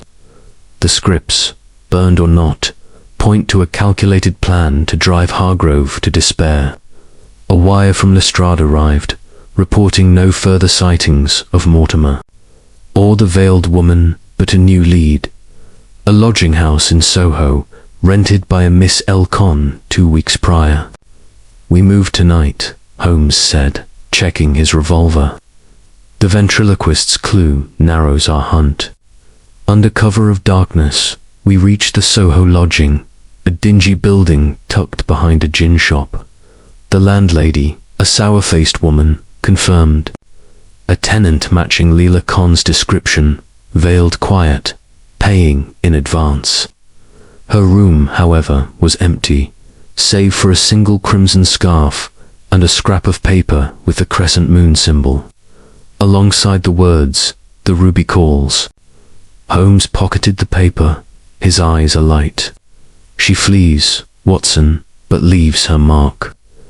The ruby is the heart of this, and Soho's shadows hide her next move. As we returned to Baker Street, the rain ceased, leaving a city washed clean, but no less treacherous. The ventriloquist's clue had unveiled a layer of deception, but the woman behind the voice and her silent partner remained elusive, their motives as murky as the Thames at midnight. Chapter 10. The Ruby's Curse Unveiled. The 10th day of our entanglement in the mystery of Elias Hargrove's haunted chimney brought with it a sky cleared of rain, though the streets of London still gleamed with the residue of the previous nights. Downpour. At 221B Baker Street, Sherlock Holmes was already immersed in his work. The crimson handkerchief from the Soho lodging spread upon his chemical table, subjected to a battery of tests. The scent of reagents mingled with the aroma of Mrs. Hudson's breakfast, creating an atmosphere both domestic and investigative. Holmes's eyes, sharp and unyielding, lifted as I entered, his pipe sending a curl of smoke toward the ceiling. "Watson," he said, setting aside a test tube, "the handkerchief yields its secrets. The ink residue matches that used in the scripts Silas Crowe described, faint but distinct, a blend common to Indian stationers. Our veiled woman, Lakshmi or Leela Khan, pens her own torments. But the crescent moon symbol on the paper scrap suggests a deeper lore, the ruby's curse. Perhaps not mere superstition, but a fabricated veil for vengeance." I poured coffee, my mind turning over the ventriloquist's revelations. Crowe's role explains the voice's artifice, but the knowledge it imparts Hargrove's private quarrels with his brother. The ruby's details must come from a source intimate to their past. Lakshmi, as Reginald's mistress, fits that mold. Holmes nodded, his fingers steepled. Precisely. The curse unveiled is not spectral, but human greed, betrayal, and survival. We must confront Sir Reginald Beaumont once more. His ruby may hold the physical key, but his deceptions guard the truth. And James Mortimer, he must be pressed harder. His boots tread the attic shadows, I am certain. Our cab to Mayfair clipped through the morning traffic, the city awakening under a hesitant sun. Beaumont's mansion, with its guardian beasts, seemed less imposing in daylight, but the man himself greeted us with a guarded wariness, his monocle glinting as he ushered us into the study. The safe stood open, the ruby's velvet box prominently displayed, as if to preempt our demands. "Gentlemen," Beaumont said, his voice booming but edged with tension, "I anticipated your return. The ruby is here, as before. What more do you require?" Holmes's gaze was piercing. "Truth, Sir Reginald. Your lies about the cigar, your Kensington wanderings, and now this afresh stub in your ashtray, opium-laced, matching those from Hargrove's own stock. You abhor tobacco, yet indulge in a vice tied to Calcutta's underbelly. Confess, you know Lakshmi, or the woman who calls herself Leela Khan." Beaumont's face flushed, his hand clutching the safe's edge. "Preposterous. I am a collector, not a conspirator. The stubs, my nephew's, as I said. Kensington, mere coincidence." Holmes stepped closer, his voice low. "Coincidence does not explain the crescent moon etched on a paper in your wastebasket, but visible to my eye during our last visit. You are linked to the Thuggee law, the ruby's theft. Speak, or I summon Lestrade." Beaumont slumped into a chair, his bravado crumbling. "Very well, Mr. Holmes. The ruby, it came to me not just from Hargrove, but with whispers of its curse. Years ago, in Calcutta, I dealt in antiquities. I knew Reginald Hargrove briefly. He boasted of the stone, but vanished before I could acquire it. When Elias sold it, I thought the matter closed, but recently letters arrived anonymous, demanding its return, signed with the crescent moon. Threats of exposure, of my own, indiscretions in India." Holmes's eyes narrowed. "Indiscretions, opium, perhaps, or complicity in the ruby's theft?" Beaumont nodded wearily. "I facilitated trades, some shady. The moon symbol, I recognized it from rumors of the moon's blade, a shadowy figure who vanished after Reginald's disappearance. The letters claimed the ruby was stolen from him, demanding I aid in tormenting Elias to reclaim it. I interjected aid. How? By providing information for the voice." "Yes," Beaumont admitted. "Details from Reginald's boast squirrels, secrets. I supplied them to a drop point in Kensington, fearing scandal. But I never met the sender, only a veiled woman, once, in passing." Holmes pocketed a sample of the letter's paper, matching our Soho find. "And James Mortimer, does his name stir memory?" Beaumont frowned. "Mortimer, the estate heir. I heard he served in India, fell on hard times. No direct link, but perhaps he's the muscle behind the threats." We left Beaumont chastened, his confessions a breakthrough. "He's a pawn, Watson," Holmes said in the cab, coerced by fear. "The ruby's curse is a tool for extortion, unveiled as fraud. Now, to Mortimer he holds the next piece." We tracked Mortimer to the docks, where he labored under the rain's remnant mist, cornered in a warehouse, his burly frame tensed, but Holmes's revolver dissuaded flight. "Mr. Mortimer," Holmes said calmly, "your boots betray youth, their tread matches the attic prints. You aid the veiled woman, Lakshmi, in her scheme." Mortimer's eyes darted, but he sagged under the weight of accusation. I do. Met her in Calcutta years back. She was Reginald's girl, but more. She claimed he faked his death, stole the ruby from her family's temple, hired me to help scare Elias into surrendering it. I rigged the passages, placed the tube, but the voice, that was the actor's doing. I gasped. Reginald alive. But Hargrove saw the bloodied scarf. Mortimer snorted.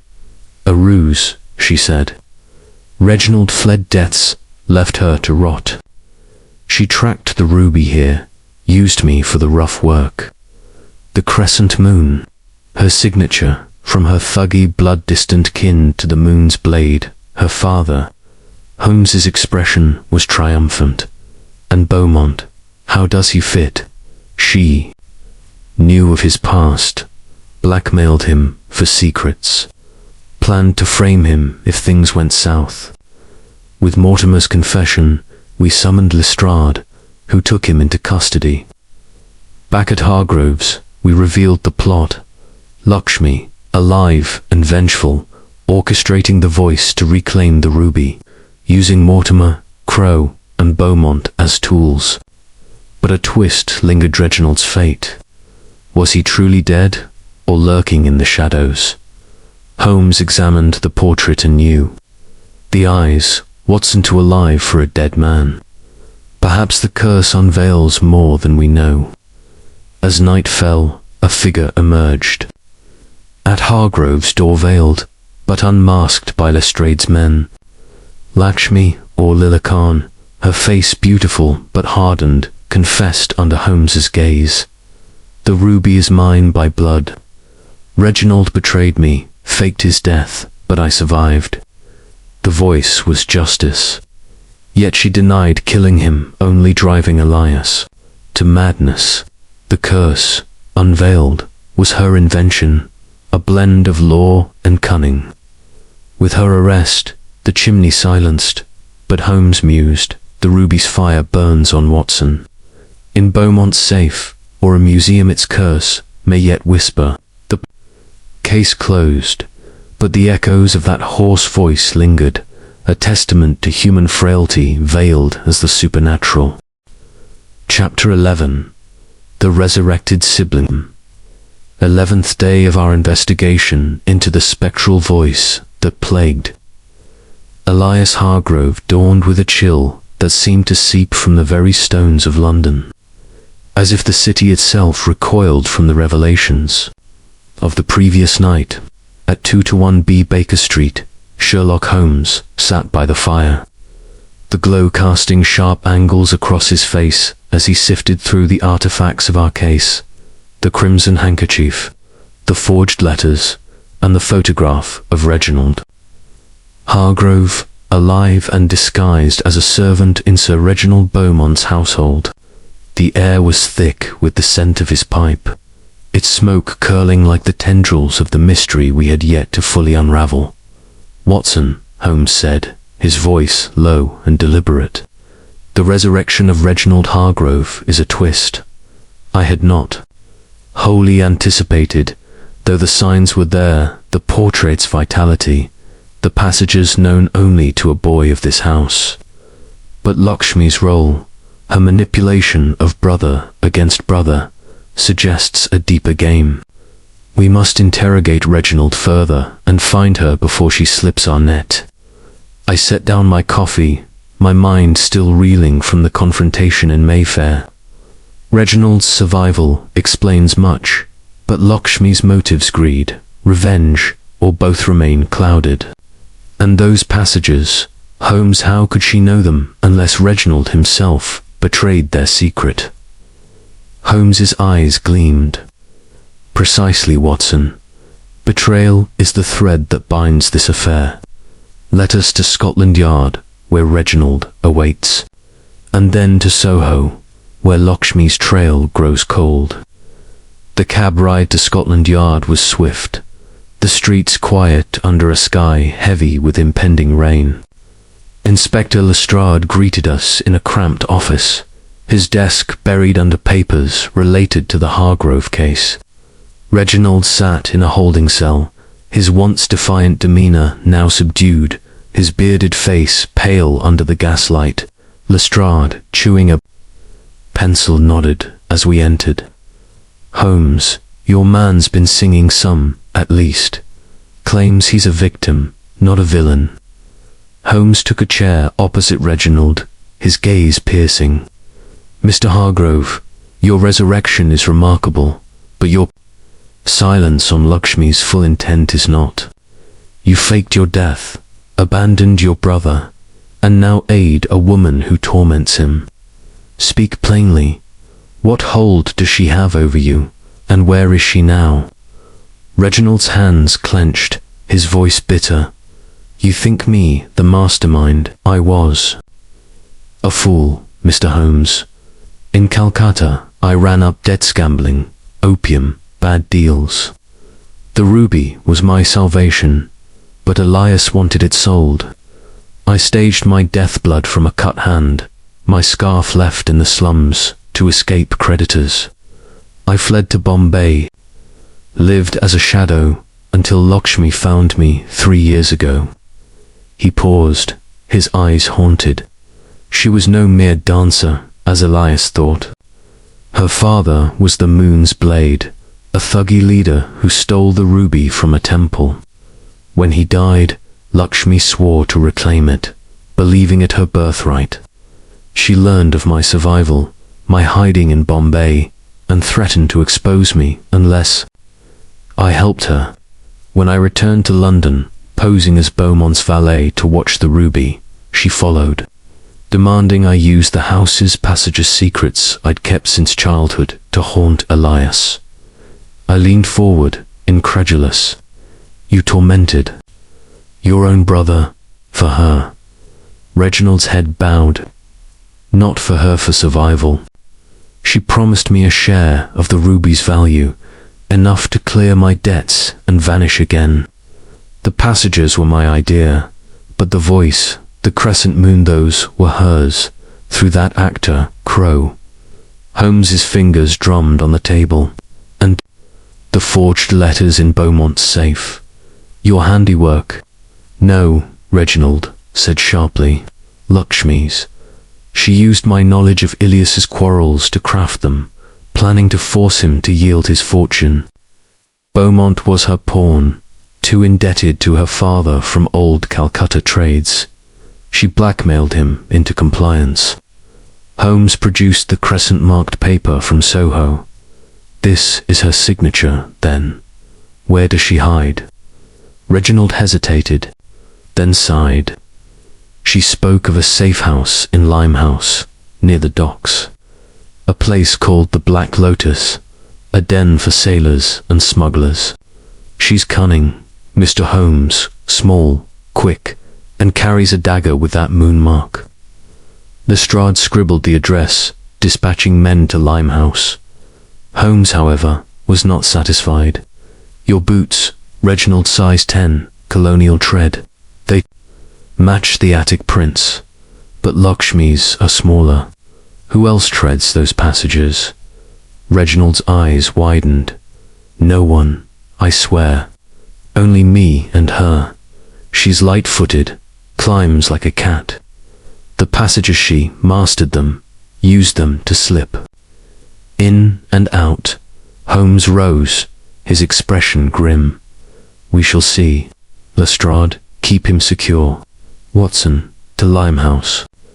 The journey to Limehouse was a descent into London's underbelly, where the air reeked of tar and fish, and narrow alleys twisted like veins. The Black Lotus was a squalid tavern, its sign a faded flower swaying in the damp breeze. Inside, the crowd was sparse, but the barman's eyes narrowed at Holmes's questions. No veiled women here, he growled, but a coin loosened his tongue. A lady like that, seen her slip out back to the rooms above, didn't ask her business. We climbed a creaking stair to a locked door, which Holmes picked with ease. The room was bare save for a mattress, a lantern, and a bundle of crimson.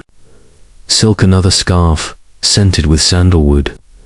A hidden drawer revealed a knife, its blade etched with the crescent moon, and a letter addressed to R.H., Reginald warning him to stay silent or face exposure. Holmes pocketed the letter, his voice low. She's gone, Watson, but not far. The knife confirms her Thuggee heritage, and this letter ties her to Reginald's fear. She plays a double game, tormenting Elias, manipulating Reginald, and using Beaumont's greed. As we left, a shadow moved in the Elias' light figure, veiled, darting into the mist. Pursuit was futile, her form swallowed by Limehouse's maze. Back at Baker Street, Holmes pinned the knife to his board, its crescent gleaming. The resurrected sibling unveils one truth, Watson Reginald's betrayal. But Lakshmi's flight reveals another. She fears discovery. Her game is not just the ruby, but power over all who touched it. As night fell, I pondered Reginald's return, a ghost made flesh, and Lakshmi's elusive shadow. The chimney's voice was silenced, but its echoes of greed, vengeance, and hidden passages lingered, drawing us toward a final reckoning. Chapter 12. The Mistress's Betrayal. The 12th day of our delving into the strange affair of the voice in Elias Hargrove's chimney found London shrouded in a persistent drizzle, the kind that seeps into one's bones and blurs the line between the tangible and the ethereal. At 2-1B Baker Street, Sherlock Holmes paced before the fire, his violin lying untouched on the table amid the relics of our investigation. The crescent-marked dagger from Limehouse, Reginald Hargrove's confessional, letter, and the crimson scarf that seemed to bind the threads of betrayal. His eyes, shadowed by lack of sleep, burned with the fire of pursuit as he turned to me. "Watson," he said, his voice cutting through the patter of rain on the panes. "Reginald's resurrection explains the orchestration, but Lakshmi's flight reveals a fracture in their alliance. She is no mere accomplice. Her Thuggee heritage and that dagger suggest a woman capable of turning the blade on her own. We must track her to Soho, as Reginald hinted in his cell. Her lodging there may yield the final twist." I adjusted my collar against the chill. Soho, but Limehouse was her last refuge, and Reginald's tale of her father, the moon's blade. Could she seek vengeance, not just on Elias, but on him as well? Holmes's lips thinned. "Betrayal begets betrayal, Watson. Let us depart. Lestrade awaits with men for the hunt."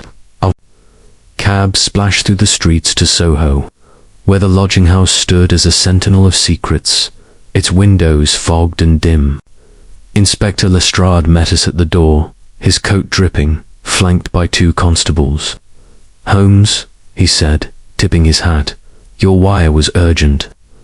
The landlady says the veiled woman returned last night, frantic, then vanished again. We've sealed the room." We ascended to the chamber, its air heavy with sandalwood and the faint temps of opium remnants, perhaps, of Reginald's vice that Lakshmi had adopted. Holmes examined the space meticulously, his magnifying glass tracing the floorboards for signs of disturbance. A loose plank yielded a hidden cache, a vial of colorless liquid, a packet of letters tied with crimson silk, and a diary bound in leather, its pages filled with a flowing script. Holmes leafed through the diary, his brow furrowing. Written in Hindi, "Watson," but with English notes interspersed. "Here are promises marriage, but the ruby blinds him, and this poison failed once. His survival ensnares me in guilt." Lestrade whistled. "Poison, she tried to kill Reginald." Holmes nodded, pocketing the vial. "Likely arsenic or a Thuggee brew. Reginald faked his death in Calcutta, but Lakshmi confesses here to attempting his murder years ago, believing him dead until she discovered his survival in Bombay. He used that knowledge to bind her to his scheme, threatening exposure for attempted murder if she did not aid in haunting Elias." I scanned the letter, its tone desperate. She writes to Reginald, "You hoard the ruby for yourself, leaving me crumbs." I whispered the words, climbed the passages, but no more. The moon's judgment falls on you. Holmes's eyes gleamed. The mistress's betrayal unveiled. She joined Reginald not out of love, but coercion, and now seeks to turn the tables, claiming the ruby alone by framing him for the forgery and the voice. A noise from below, a soft tread on the stairs, drew our attention. Lestrade's men moved swiftly, but Holmes held up a hand. "Wait, let her come." The door creaked open, revealing a slight figure veiled in black, her eyes dark pools of resolve. Lakshmi, or Leela Khan, as she had posed, froze at the sight of us, her hand slipping to her waist where the dagger's hilt glinted, but Holmes's revolver dissuaded her, and she sank onto the bed, her veil falling away to reveal a face of striking beauty marred by lines of hardship. "Miss Lakshmi," Holmes said calmly, "your flight ends here. The diary, the vial, they speak of poison and betrayal. Confess, and perhaps mercy awaits." Her voice was low, accented with the lilt of Calcutta. "Mercy, from men who know nothing of loss. Reginald promised marriage, wealth from the ruby mine, family's heirloom stolen by his greed. In Bombay, I learned he lived after the poison, I slipped into his wine, thinking to free myself from his debts and lies. But he survived, scarred, and turned my act against me, forcing me to London, to the passages he revealed in drunken whispers." Lestrade crossed his arms. "You whispered the words." Through the tube, she nodded, her eyes flashing. "I did. Small as I am, I climbed the shafts, projected the voice as my father taught ventriloquism for rituals. Crowe was a tool for the bolder knights, but I sought my share. Reginald hoards it all, hiding in Beaumont's shadow." Holmes leaned forward. "And the crescent moon, your father's mark." "A warning," she said bitterly, "to remind Reginald of my blood, my right. But he betrayed me anew, planning to flee with the ruby once Elias broke. I would have framed him for murder, perhaps Elias's to claim the estate." I shuddered at her cold resolve. "You poisoned Reginald once, would. You have killed again." Her gaze met mine, unyielding. "For justice, Doctor." "Yes, the ruby cursed us all, but I would end it." Holmes rose, signaling Lestrade. "Take her, Inspector. The vial will confirm the poison. The diary seals her fate." As Lakshmi was led away, her parting words echoed. "The chimney's voice is silenced, but the ruby's whisper endures. Ask Reginald of the scar on his side from my blade, not thieves." Back at Baker Street, Holmes analyzed the vial. Arsenic, diluted but potent. A deeper twist, Watson. Lakshmi poisoned Reginald, believing him dead, only for him to survive and ensnare her in perpetual guilt. Their alliance was a fragile web, each plotting the other's downfall. I pondered the irony. Brother against brother, mistress against masteral for a stone. Holmes lit his pipe, the smoke veiling his face. Human nature, Watson, is the true curse. But with Lakshmi's arrest, the web unravels, leaving Reginald to face justice alone.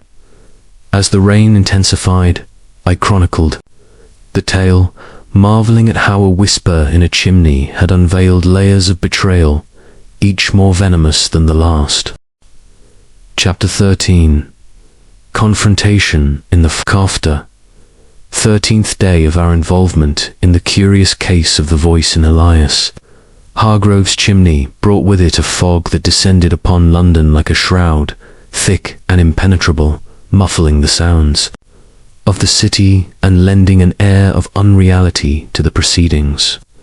At 2-1B Baker Street, Sherlock Holmes sat in his armchair, his long fingers steepled beneath his chin, his eyes fixed on the flickering fire as he contemplated the web of deceit.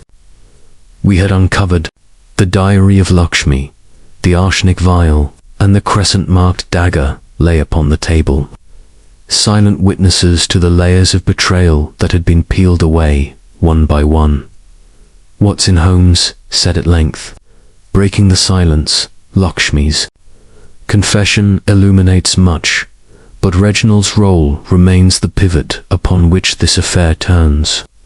He survived her poison, coerced her into complicity, and now sits in Lestrade's cell. Yet I sense the game is not over. His limp mentioned in passing by Beaumont as a servant's affliction stems from an old wound.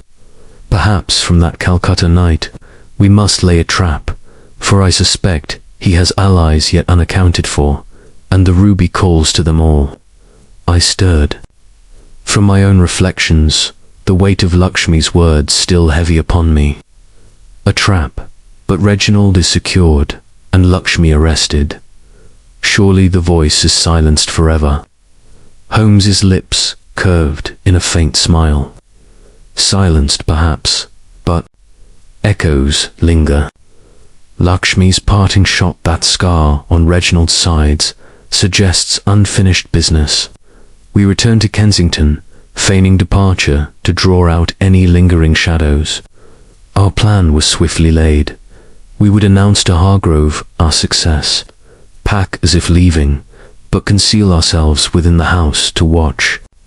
Lestrade, ever pragmatic, agreed to post men discreetly outside, while Holmes and I took up positions in the study, hidden behind heavy curtains that overlooked the chimney and the portrait of Reginald, whose eyes seemed to mock us from the canvas. Elias. Hargrove, upon our arrival, was a man transformed. His face, once etched with terror, now bore a tentative relief, though shadows of doubt remained. "Mr. Holmes," he said, clasping our hands, "your revelations stun me. My brother, alive, Lakshmi's poison. It is a nightmare from which I wake. The ruby is with Lestrade. Let it stay there." Holmes nodded gravely. "Indeed, sir. We depart, our work done. Rest well, the chimney holds no more secrets." We made a show of gathering our things, bidding farewell, and stepping into the fog-shrouded street. But as the door closed, we slipped back through a side entrance Hargrove had shown us, taking our posts in the study. The room was dim, lit only by a single lamp, its light casting elongated shadows that danced like phantoms. Hours passed in silence, the fog pressing against the windows like a living entity. My revolver lay heavy in my pocket, and Holmes's keen senses were attuned to every creak of the house. Then, as the clock neared midnight, a faint sound stirred the grind of stone on stone, emanating from the chimney. Holmes tensed, his hand on my arm. From the concealed passage, a figure emerged. Reginald Hargrove, his limp pronounced, his face twisted in determination. How he had escaped Lestrade's custody we knew not, perhaps bribery or cunning, but there he stood, prying at a loose brick in the hearth. From it he withdrew a small pouch, its contents glinting in the lamplight, the ruby somehow spirited from Beaumont's safe or Lestrade's grasp. "Brother," Reginald muttered, his voice hoarse, "you thought me dead, but I claim what is mine." A scuffle ensued as Holmes sprang from hiding. I closed behind. Reginald whirled, his eyes wild, and lashed out with a concealed blade. The room erupted in chaos, furniture overturned, the lamp shattered, plunging us into gloom. Reginald fled. Through the passage, his limp hindering but not halting him, we pursued, the narrow shaft a labyrinth of dust and echoes, emerging onto the roof where the fog swallowed all. After him, Watson, Holmes cried, his voice cutting the mist. Reginald vanished into the haze, but Holmes paused, his head cocked. the limp left leg favoring the right. He'll seek level ground toward the Thames embankment, avoiding slopes. We descended to the street, Lestrade's men joining the chase, their lanterns piercing the fog like will-o'-the-wisps. The pursuit led us through Kensington's shrouded lanes, the fog muting our footfalls, until the Thames loomed, its waters a black ribbon. Beneath the mist, there, on the embankment, Reginald stood cornered, the ruby clutched in his fist, his back to the river. "You've won nothing, Holmes," he snarled, his limp evident as he shifted weight. "The ruby is mine. Elias betrayed me, sold it without share. I faked death to escape debts, but Lakshmi, she poisoned me, left me scarred. I used her, guilt to bind her, to haunt Elias and seize his wealth." Holmes approached slowly, his revolver steady, and the voice, "Your passages," her whispers, Crowe's artle, to drive him mad. Reginald laughed bitterly. Childhood games and those shafts, I revealed them to her in weakness. She climbed like a shadow, projected the words. But she schemed against me, framing me for a murder in Soho. Rival trader who knew too much. I killed him, yes, to silence him, but she planted evidence to claim the gem alone. A figure materialized from the fog. Lakshmi, escaped or released. No, her hands free, her eyes blazing, lies Reginald. She cried, her dagger drawn. "You murdered my father, the moon's blade, for the ruby. I poisoned you in revenge, but you lived. Now I end it." The confrontation peaked. Reginald lunged, but his limp betrayed him. Holmes intervened, disarming him as Lestrade's men seized Lakshmi. The ruby fell, rolling toward the Thames, but I caught it, its crimson fire cold in my palm. Reginald, subdued, confessed all the faked death.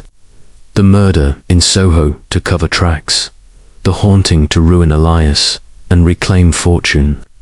Lakshmi, her betrayal, complete, revealed her scheme, framing Reginald for the trader's death, using evidence hidden in the passages to inherit alone. As dawn pierced the fog, the pair was led away, their twisted alliance shattered. Holmes lit his pipe, the smoke mingling with the mist. A confrontation in the fog, Watson fitting for a tale of obscured truths.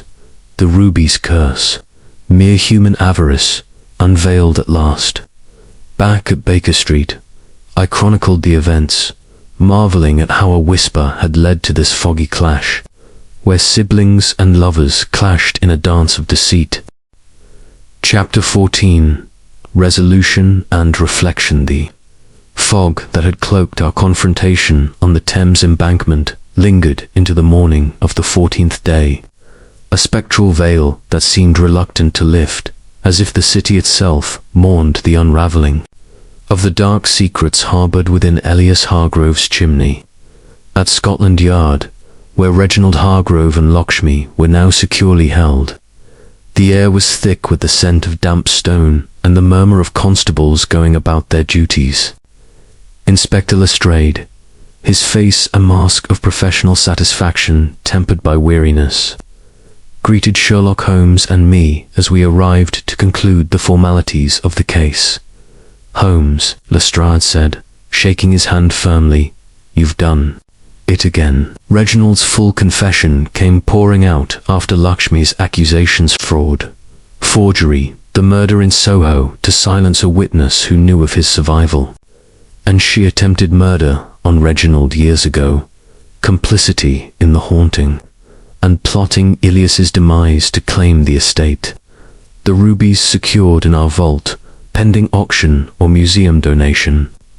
Holmes nodded, his keen eyes scanning the reports on Lestrade's desk, and the passages in the Kensington house. "Sealed, I trust." "Boarded up tight," Lestrade confirmed.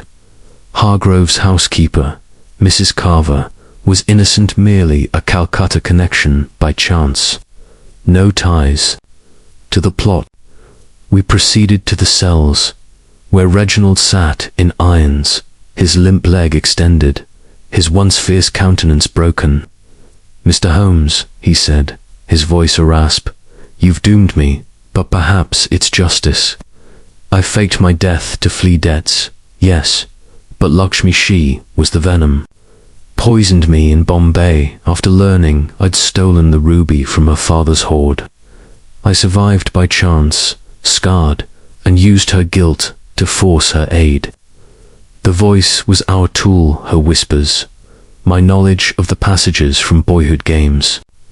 We meant to drive Elias mad, seize his wealth, then part ways, but she schemed to betray me, planting evidence of that Soho killing on my trail. Lakshmi, in an adjacent cell, her dark eyes smouldering, added her piece. "He lies in part, Holmes. Reginald murdered my father, the moon's blade, for the ruby. I sought revenge, yes, with poison, but when he lived and ensnared me, I played along, climbing those foul shafts, projecting the words to haunt Elias. But I would have turned on Reginald, claiming all for myself. The crescent was my mark, a reminder of blood debts." Holmes listened impassively, then turned to me. "Twists upon twists, Watson. A brother resurrected only to fall again. A mistress's betrayal layered upon betrayal. The chimney hid not one voice, but echoes of greed, deception, and vengeance. With the confessions recorded and charges laid, Reginald for fraud, forgery, and murder. Lakshmi for attempted murder, complicity in fraud, and conspiracy. The voice in the chimney was silenced forever. Silas Crowe, the ventriloquist, was detained briefly but released with a warning, his role deemed coerced. Sir Reginald Beaumont, though complicit in minor deceptions, faced only censure, his reputation tarnished but his freedom intact. We returned to Kensington one final time, where Elias Hargrove awaited in his study, the portrait of his brother now removed from the wall, leaving a pale rectangle as a reminder of the illusion. The chimney, boarded and mute, no longer loomed as a threat. Hargrove, his gaunt frame somewhat restored by relief, poured brandy with steady hands. "Gentlemen," he said, raising his glass, "I owe you my sanity, perhaps my life. It go to the British Museum, a relic of folly, not fortune. No more whispers in the night." Holmes accepted the glass, but sipped sparingly. "Your peace is reclaimed, Mr. Hargrove, but remember, the past is a chimney of its own dark winding, and prone to echoes. Guard against them." As we took our leave, the fog began to lift, revealing a city renewed. Back at Baker Street, Mrs. Hudson fussed over a late luncheon, her knowing glance acknowledging the resolution of yet another adventure. Holmes settled into his armchair, lighting his pipe with deliberate motions, the aromatic smoke filling the room like a benediction. "Twists upon twists, Watson," he mused, his gaze distant. The chimney hid not one voice, but a chorus of deceptions. Reginald's faked death, Lakshmi's poison, their fragile pact shattered by mutual treachery. A ruby born of earth's fire, ignited human passions more volatile than any flame. I nodded, my notebook open as I chronicled the tale, marveling at how a simple whisper had unraveled a web spanning countenance and decades. And the moral, Holmes, if there is one. He exhaled a plume of smoke, his eyes twinkling. "Morals are for preachers, Watson. But if pressed, I'd say, beware the voices from the past. They rarely speak truth, but always reveal the speaker's soul. Thus ended the affair of the voice in the chimney, a case that reminded me, as so many did, of the fragility of trust and the depths of human cunning. In the days that followed, Hargrove donated the ruby to the museum, where it rests under glass, its crimson depths a silent testament to the perils of avarice. And Holmes, ever restless, turned to his violin, drawing forth melodies that echoed the melancholy resolution of our strange adventure.